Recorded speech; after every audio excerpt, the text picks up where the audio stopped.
Hello! It is the end of June. Happy Pride, everyone. Pride happens at different times in different places, but generally June is considered Pride Month, and here in London, this weekend has been Pride weekend. So yesterday was the parade, and there were lots of Pride events. Okay, this is a whole thing. I'm going to talk about my experience of London Pride.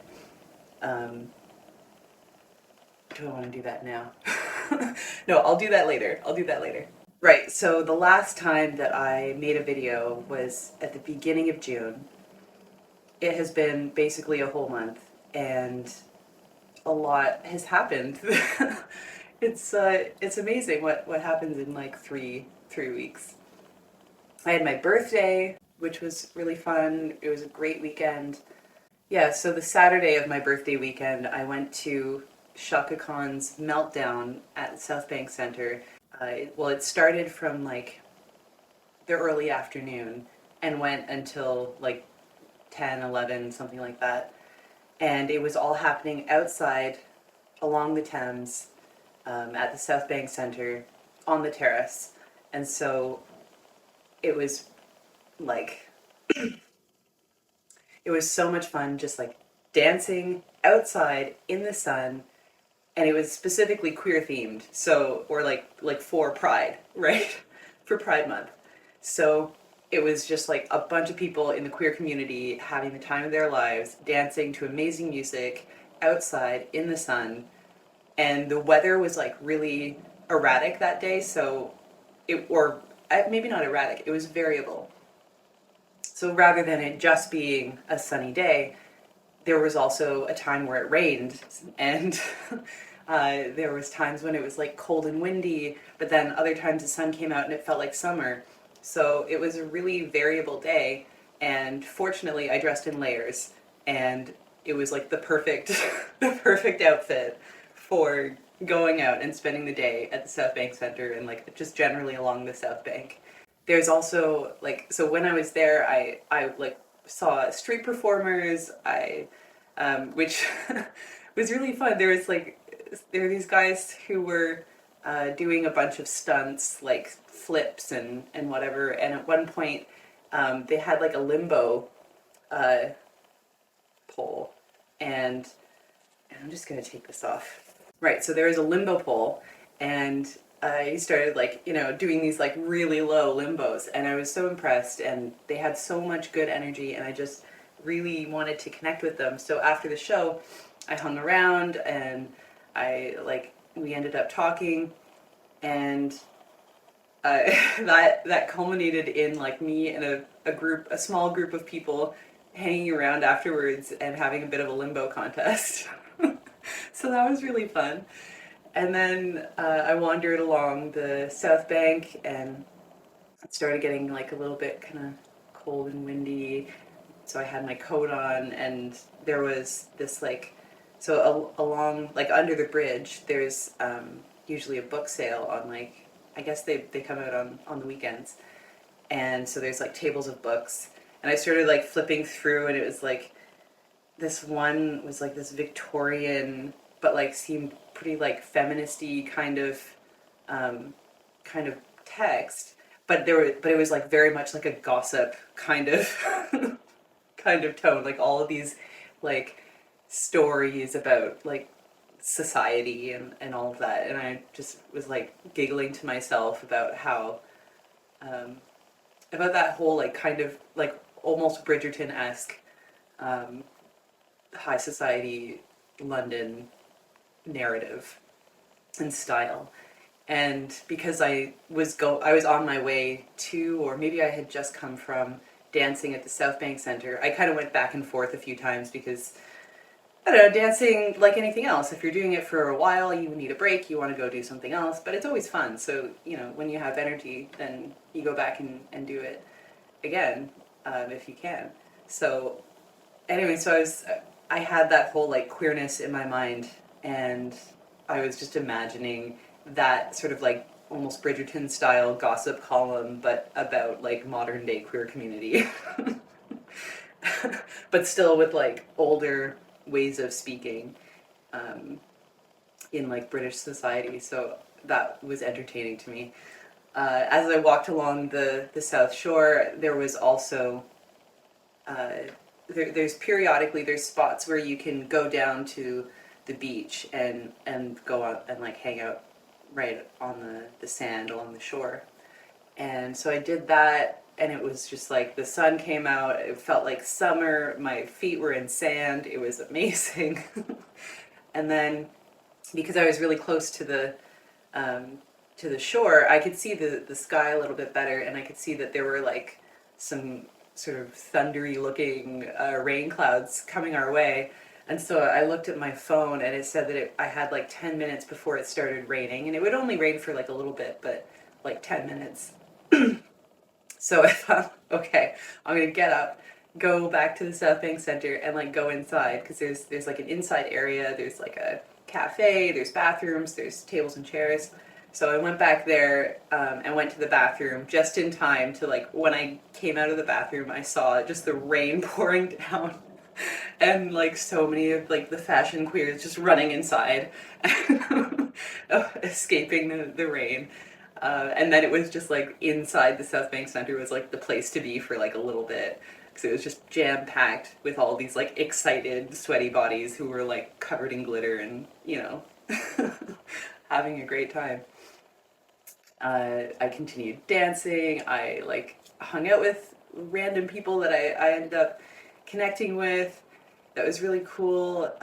It's always fun meeting new people and getting new vibes and, you know, life stories, all of that. And I really like had some good long conversations with people. By the end of the night, I ended up like having this long conversation with this woman who is like really kind of grappling with like a lot of things, but especially I think she was holding a lot of like internalized ageism, and it was a really nice way of, like we connected really strongly, and there was a lot of like sharing life stories, and I think she was there because I think her son was gay or something. I don't know, something like that. I can't remember exactly what the details were, but it was a wonderful conversation. We were really invested in talking with one another for like hours. I saw like the sunset on the South Bank, which is really beautiful because it's one of the best places to actually like be able to see the sunset in London. I'm sure there are better places, but in terms of what is close and accessible from where I am, it's one of the better places. So that was really nice seeing the sunset. And I also found like a garden, or not a garden. Well, there was a garden to it, but it was a small park, very nice little green space. There was a garden next to it, and like, yeah, it was really beautiful, and it was just steps away from the boardwalk. I had the best time. So that was my like birthday weekend Saturday. And then the next day I had planned on going to Imperial College London because they had this festival that was happening. They had like a bandstand. I had like free food from, there was a food demonstration tent. And then there was a lecture that I was especially excited to go to, which was talking about psychedelics, the sort of current state of psychedelics and mental health. And that was a really good talk, but I wanted so much more than the talk really could offer, because it was, you know, it was short. It was maybe like half an hour to an hour long sort of length. And when it was over, it was at the V&A, and the V&A was closing, so they were really trying to usher people out the door, and I was a little disappointed by that because I really wanted to stick around and mingle and like talk to these people who were, especially the panelists, who were like, you know, working in psychedelics and psychedelic science. And so as we were being sort of ushered out, I turned to the sort of nearest friendly face and was just like, man, it's too bad that we have to leave right away. I would love to speak with those panelists. And it just so happened, she was like, oh, well, one of the panelists is my brother. Why don't I just like introduce you? I thought, that's really cool. How lucky am I? So So we were introduced, and like, I told it, I like quickly just kind of like word vomited all of the excitement I had for the potential of psychedelic science, and my sort of educational background and experiential background. And by the time we had that sort of like walking out of the VNA together, having that sort of somewhat rushed conversation, he had his own life, his family there. He was going to go spend more time with them. So, we broke away when we left the VNA, and he gave me his contact info so that I could email him. I'm really excited about the organization that he works for. It's like Science and Arts in Psychedelics, and David Nutt is like one of the founders. So that all is very exciting, and I really hope that I can somehow get involved. After the lecture, I then just like was cycling through London, went to Hyde Park, wandered through, and I ended up finding myself in parts of Hyde Park I'd never been before, and I ended up wanting to like sit down. So I sat down on a bench, and I looked at how benches will have like in memory of or whatever sort of like inscribed in a little plaque on the bench. There was the one that I sat down on was apparently Rudolf Steiner's favorite place to sit. And I thought that's really interesting because he had come up in conversation with one of my friends multiple times over the last like month or two, or maybe longer than that, really. And Rudolf Steiner is someone that I don't really know that much about, but I've learned a little bit. I'm curious. So it was really interesting to find myself sitting in the spot that he loved to sit and relax and contemplate life. And it was a beautiful place with a beautiful view. It seemed very cultivated in a particular way, and it probably was. But yeah, I agree. It was a beautiful spot. I see why you liked it. And I don't know, maybe I'll think about that as I learn more about who he was and what he thought about life.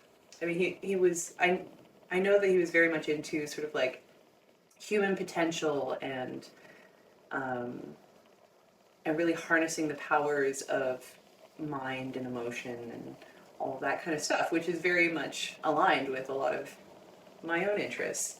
I think there's probably some divergences in there, probably based off of time that we lived in the world and identities that we've lived as and exposure to different realities that would make us really disagree on some things. But in terms of being curious about the potential of what humans are capable of, I think we'd probably get along quite well on that subject. So that was my birthday. Oh yeah, and then I came home and I had made like a tofu chocolate cheesecakey mousse. It was supposed to be like a full chocolate cheesecake, but I didn't have any like tin or like, and like I didn't have any sort of like cake plate or anything to like hold it in, to like pour it into. So, and I didn't have anything to make a crust out of. I went to the grocery store and tried to find graham cracker crumbs, and that's like not a thing here. I tried to find Oreo crumbs, not a thing. I think I would just have to like buy those cookies and make crumbs, which isn't that laborious, but it was enough of an effort that I thought maybe it's not worth it. So instead, I I found some sort of like fancy goblet glasses and poured the tofu chocolate mixture into those and put them in the fridge to sort of solidify, and then put some frozen raspberry on top, and that was so. And also I put some hazelnut, yeah, crushed hazelnuts on top as well. So good. My goodness. I like it's just tofu and chocolate, like tofu and melted chocolate. And if you want it a little bit sweeter, then add some like maple syrup. And that's it. And then it's just like, you just put it in whatever vessel you want, with or without a crust, and it's amazing. Put some toppings that go well with like chocolate, you're good to go. It's like super healthy. Like compared to a lot of other treats that are, sweet and chocolatey that you're likely to just buy. And it's also like pretty easy. All you have to do is just like blend the tofu, melt the chocolate, mix them up, put them in the fridge in something. So it's very easy. You don't have to bake anything. It tastes amazing. It feels good. You digest it easily. I I love it. It's a 10 on 10 dessert.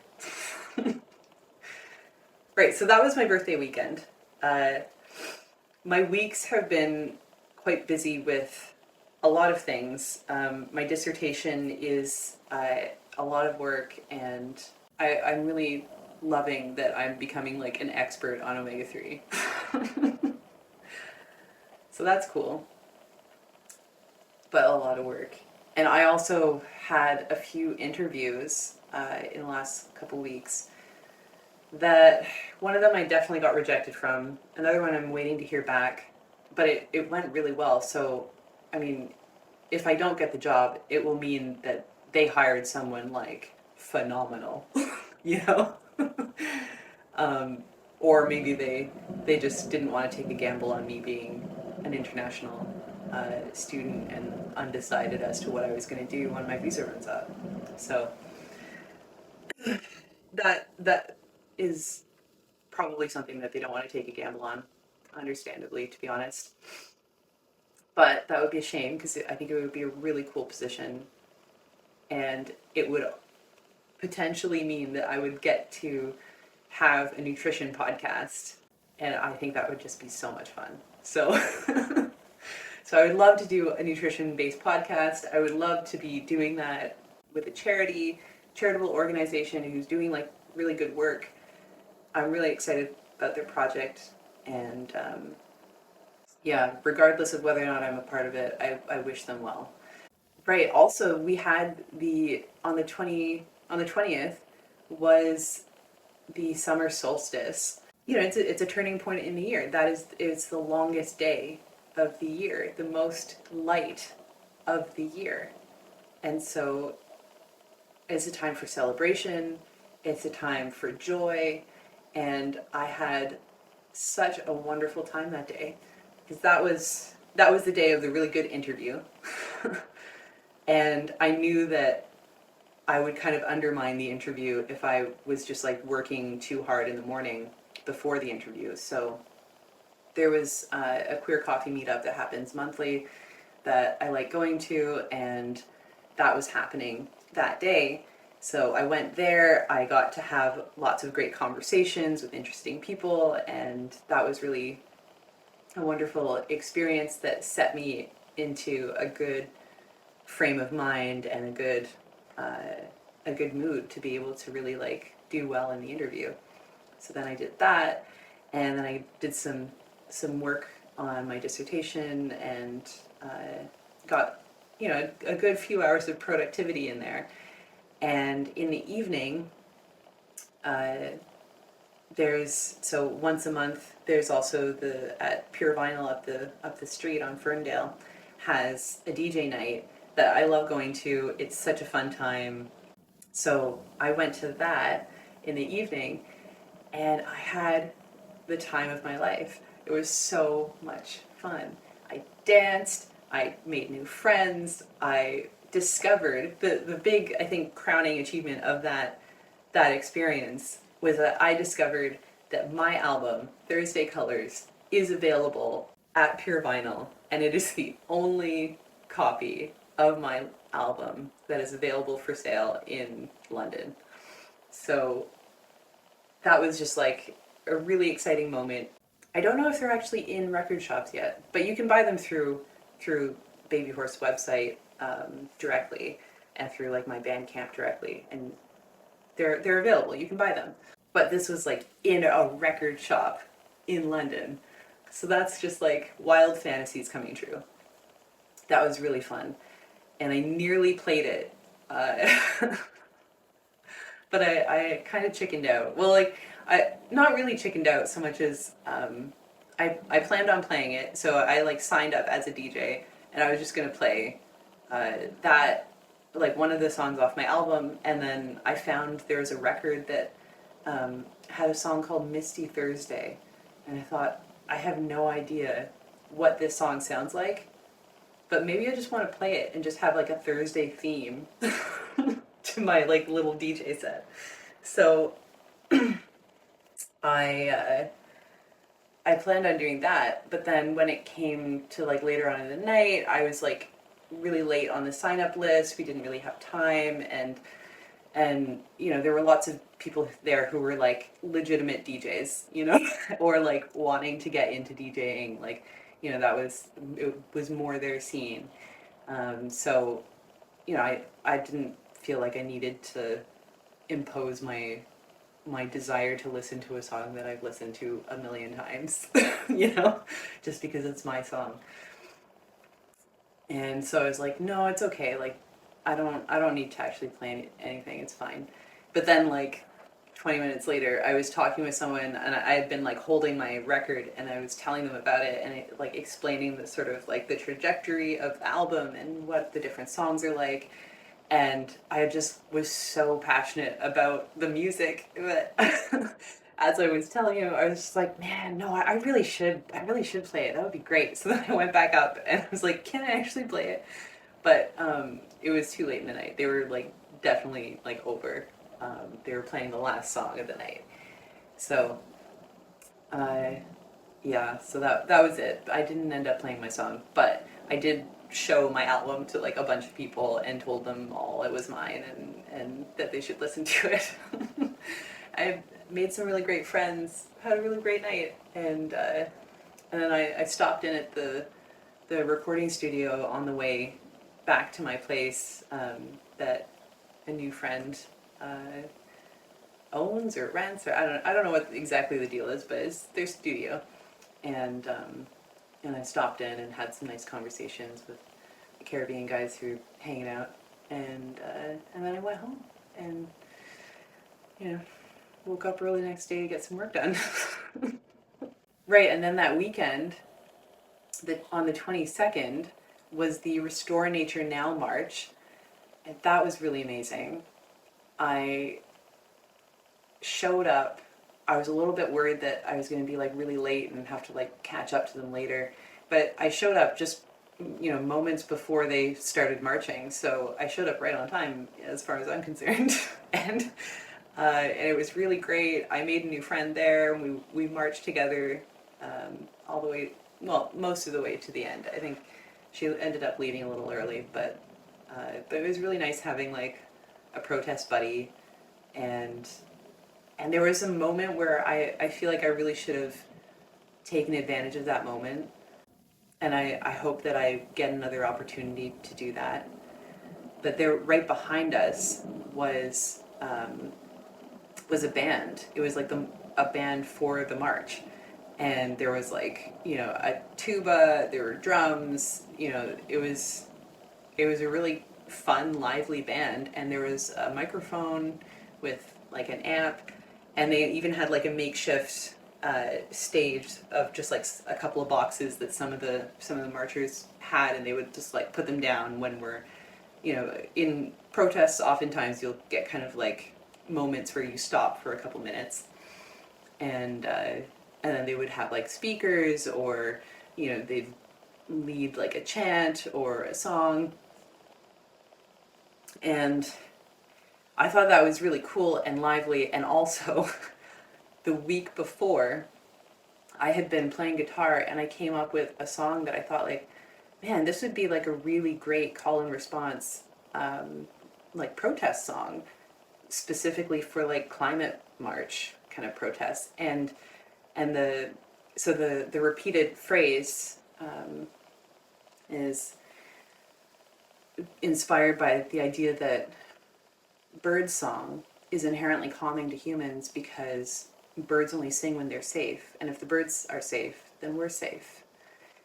And so the repeated phrase is, as long as there's bird song, we're okay. And the intention is that we would have people can sing the whole thing if they want to, or if they only want to repeat part of it, then they would repeat "We're okay" as sort of like affirmation that we're okay, and a reminder of what we need in order to be okay.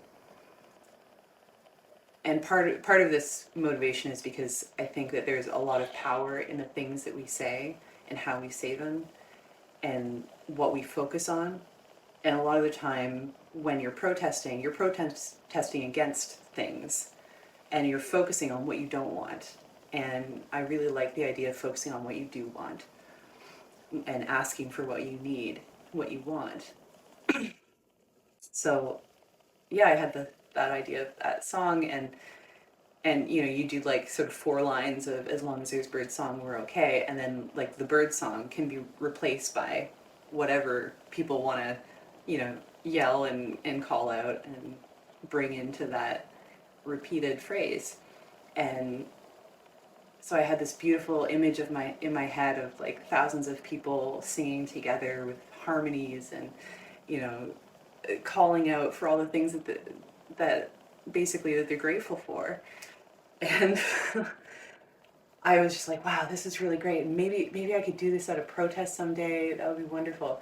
And then and part of me thought like maybe the protest this weekend, but I don't know who to even contact about that, and I don't know if I really want to put that much pressure on myself to be like, having to commit to doing that. And then when I was at the protest and there was literally the band behind me, and the MC was like, if anyone has a song that they want to do, just come on over. And I was like, this is it. This is the chance. This is the chance to test out this song. I could do this. But I had my bike that I was like walking with. I had like a friend there that I just met, and she even said like, if you want to, because I told her about this, and she's like, well, if you want to go, I'll like hold on to your bike for you. Like, that's really nice. And I just got really scared and hesitant, and I ended up just choosing not to do it. And I don't know if I want to say I regret that, but I think that was a missed opportunity. And I really hope that, and like also everything was coming together so perfectly for that. Like I was specifically marching in the air block, and there were like huge birds in like that people had made. And I was just like, yeah, that was like, sometimes in life you get opportunities, things just like conspire in such a way that it's like, here, this is for you. And when those moments happen and you notice them, you have to take advantage of them. If you don't, you're going to be kicking yourself. Because it was for you, like, man, that was for me, and I just didn't. And it wasn't just for me, like I think everyone would have really enjoyed that. I think it would have really been a wonderful experience to be a part of for everyone involved. I hope. But also, we've been protesting the climate emergency for a very long time. People have been doing this since 60s and 70s. We're not about to stop now. So I'm sure that there will be more opportunities to do that. Uh, so that was that. Yeah, and that was when we had our full moon as well. So it was like full moon energy. We just had the solstice, amazing protest, like just wild experiences, heightened energy. Yeah, those are some really incredible memories that I'm gonna take with me for a long time, for my whole life, I hope. Right, and then pride. Oh my goodness, wow, I've been talking for a long time. Okay, so pride. I had never experienced pride in London before, and I've experienced pride in a bunch of different places. Montreal mostly. Montreal is the pride that I'm most familiar with.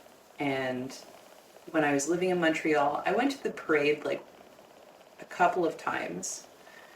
I remember going to the parade when I lived, or when I was working around the corner from the parade route.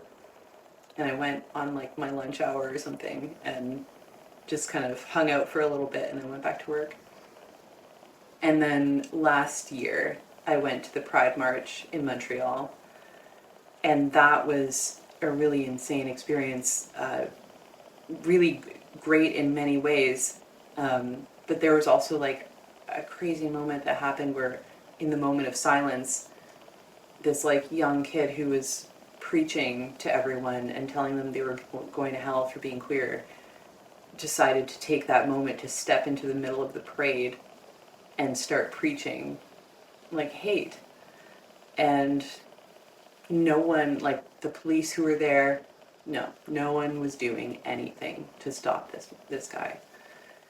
And I was not okay with allowing that to happen. So, you know, I empowered myself as much as I could. I made myself as sort of energetically big as possible. And I walked straight to him, and when he saw me coming for him, as like determined as I was, he like backed away and stopped and started like leaving, and I just stayed near him, and I ended up talking with him and just being like, "What makes you think that that was okay? Like people are literally mourning here, and you are taking that moment to then shame and guilt them. Like what is wrong with you? What did you think was going to happen?" And I didn't really get anywhere positive with him, but I did at least get him to not be doing what he was doing so publicly and so harmfully. And other than that, Pride was spectacular. I had like, you know, there was an amazing house party that I went to. There was like this like queer pool party. I went to Community Day and saw Gay and Grey Montreal. Saw like, you know, all the friends there, and got to have some good like hugs and hangouts. There was just so much magic in the air, very lively, amazing, spectacular. And my experience with Montreal is that generally Pride happens along the parade route, and there's like a couple at like the village is like, you know, popping off and there's rainbows everywhere. But other than that, like you're just getting like house parties, really, and like that's most of it's confined to the village. In London, and the village is like basically one street, by the way. It's like one street's closed down, and like that's the concentration of what Pride is. When I so yesterday I cycled to Trafalgar Square. I knew that the march was like somewhere around Charing Cross, Embankment, like that kind of general area. I didn't really, I wasn't really going for the parade. I thought if I caught the last of it, that might be kind of interesting just to see what it's all about. But I was deliberately not wanting to like take part in the parade because Queers for Palestine had opted out of participating in the parade this year because a lot of the sponsors were actively supporting the genocide in Gaza. And I also did not want to be sort of marching alongside them. That was something that I didn't feel comfortable doing, so I didn't participate, even though I had sort of an opportunity to, but yeah, I didn't really want to do that. So I show up, the parade's just ended, I'm in Trafalgar Square, it is chaos. There is just like, you know, the crowd is thick and full of glitter and rainbows and all of that, and so that's great, but it was also really intense. There was like, you know, a stage that was really blaring music, and it was really overstimulating. So I was a little bit initially stressed. I locked up my bike and I thought that I could like walk through Trafalgar Square. Like it looked like there was a narrow passageway without too many people. So I was like, maybe I'll just be able to walk through and get past this area.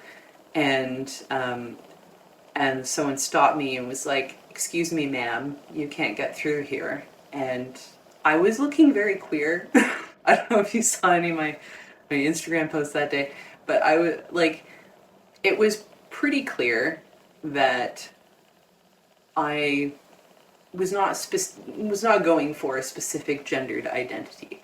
So, and this being pride, I was immediately offended that I was gendered within a minute of arriving at Pride, especially by like someone who is employed by Pride London.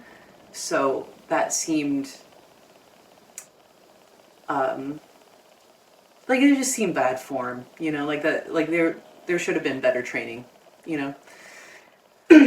So that was frustrating, and I didn't want to stick around Trafalgar Square.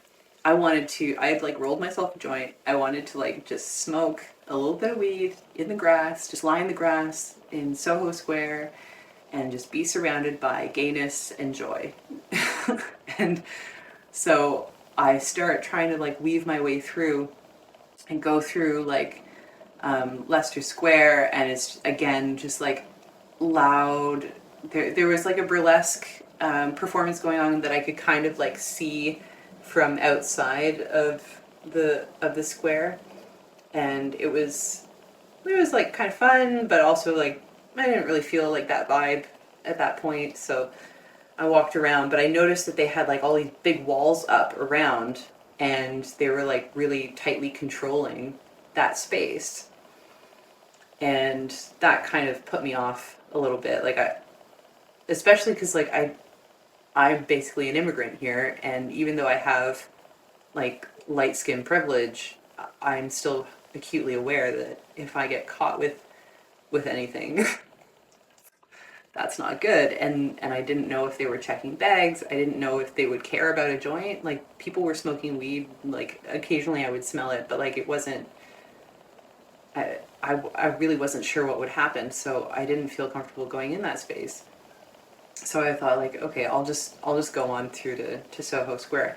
So I walked through Soho, and like meanwhile, this is just like all of this space is very much concentrated to like queerness, and so it's all like pedestrian. It's all been shut down. Everyone's just like walking through the streets, which I really love. I love that there's like no cars, and I love being able to walk in the middle of the street. And I love having like rainbows and queer people just like being themselves and all of that, and that liveliness is like really wonderful. Um, I was disappointed but not surprised by how much was rainbow capitalism and drinking focused, uh, which I don't agree with. I just flat out don't agree with. I understand, and I don't think that it necessarily has to completely go away, but I don't think that that should be the focus. And I don't think that, like, I think that if you don't want to participate in that element of pride, I think that there should be other options. So, and I think that there were. I'm not, you know, this is my first year in London, really. I just don't have the community networking to like really know what spaces are going to be spaces that are best for me yet. But, you know, I have some knowledge of that kind of stuff, like South Bank Center. I knew that they were also having, so that like meltdown that I talked about earlier that I went to, the really great DJ thing was happening. It wasn't exactly the same, it was different DJs, but it was on the terrace, out in the sunshine, from afternoon until late at night. And that was my like sort of plan of what I knew I would have fun with, regardless of how Pride in central London turned out to be. So anyway, so I'm like walking through Soho, there's like a lot going on. I'm getting kind of like frustrated with all the rainbow capitalism and drinking culture and all of that. I like turn around and I see like someone's got like an Israel flag, and I'm just like, that has no place in, like, there's no pride in genocide. So that immediately upset me, and there were just police everywhere. Like everywhere I looked, there was police. And when I went to Soho Square, again, you couldn't get into any part of the park. You couldn't even look at the park, look at any green space without lining up. The lineup was massive. And they were checking bags, like all of that. And you couldn't even go to a park. And I was so frustrated with that, and I ended up having just like a meltdown. um, and fortunately, I had, I was messaging a friend, and that was really helpful. But it was so heartbreaking to see. It was like simultaneously uplifting and exciting to see that, like, how widespread pride in London really is. Like, it takes entire neighborhoods, right, of like walking through those streets, and everyone, and like, majority queer, and that was really great. And then we're also being gate kept from nature and heavily supervised by police and kind of forced to just buy things. So that was all really overwhelming. And then when I kind of went through my emotions, then I decided to head back and get my bike and all that. But as I was walking back, I thought maybe I'll stay on foot for a little bit longer. And I ended up going down to Charing Cross, and I saw, towards Embankment, there was a lot of people, and I thought maybe I'll just go through that crowd while I don't have, a big clunky bike with me, and see what that's all about. And I went down, and I found, so grateful to have found that the park at Embankment, I mean, there was one park that was like family oriented, and it was less gate kept, but still kind of gate kept and very pride, but family oriented. And then on the other side of Embankment, there's this other park, and that was like, there were a couple of police that were patrolling, but no one was, at the gates preventing you to go in unless they like searched your person, so you could actually just like walk into the park and sit down, and there were rainbow flags and people just like enjoying being in the park. And that was so necessary for me at that time. And it was such a wonderful way to like restore and relax. And after I had been there for a little while, and I thought, okay, I think I'm ready. I can get up, I can go. Something told me to kind of like turn the other way.